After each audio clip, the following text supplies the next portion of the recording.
Təhsil sistemi dəyişir. Bu dəyişikliklər isə ilk növbədə müəllim hazırlığına təsir göstərir. Rəqəmsal bacarıqlar, yeni tədris metodları və fərdi yanaşma artıq müasir müəllimin əsas keyfiyyətləri hesab olunur. Bəs bu çağırışlara cavab verən müəllim kadrları necə hazırlanır? Təhsil proqramlarında hansı yeniliklər var? Azərbaycanlı müəllim hazırlığında aparıcı ali təhsil müəssisələrindən biri olan Azərbaycan Dövlət Pedaqoji Universitetində bu istiqamətdə mühüm addımlar atılır.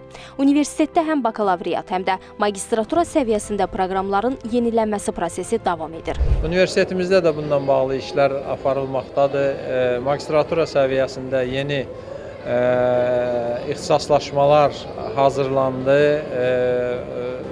Bizim universitet o prosesin aparıcı qurumu olaraq seçilmişdi və bütün yay dövrü gərgin, yəni yalnız biz yox, bütün pedaqoji istiqamətli universitetlərin nümayəndələrinin iştirakı ilə hardasa 250-300-ə yaxın bir insanın iştirakı ilə əhəmiyyətli bir hesab eləyirəm ki, nəticə əldə olundu və onu biz Nazirliyə təqdim elədik və əsas etibarilə çox da bir dəyişiklik olmadan qəbul olundu. Artıq magistratura proqramları təhsil sahəsində digər sahələr üzrə də yeni proqramlar əsasında həyata keçirilməkdədir.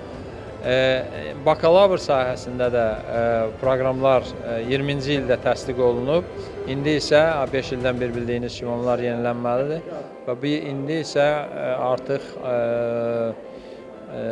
1-2 aya yeni proqramların üzərində zaten işə başlamışıq. İndi onun formal cəhətdən də deməli həyata keçməsi gözlənilir.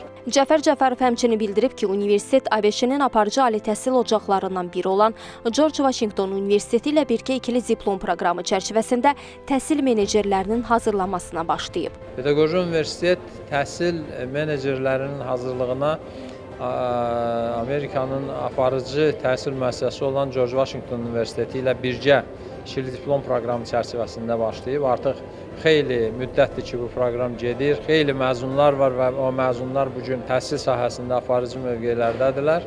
O təcrübədən istifadə edərək biz artıq milli proqramlarda da o istiqamətləri inkişaf elətdirmişik. Artıq universitetdə dediyim kimi magistratura səviyyəsində o ixtisaslaşmalar üzərində tədris menecmenti, sinifin idarə olunması, qiymətləndirmə prosesləri və s. bu istiqamətlər üzrə işlər aparılır. Magistrantlara fərqli istiqamətlər üzrə yeni çağırışlara uyğun olaraq diplom və magistratura mövzuları verilir.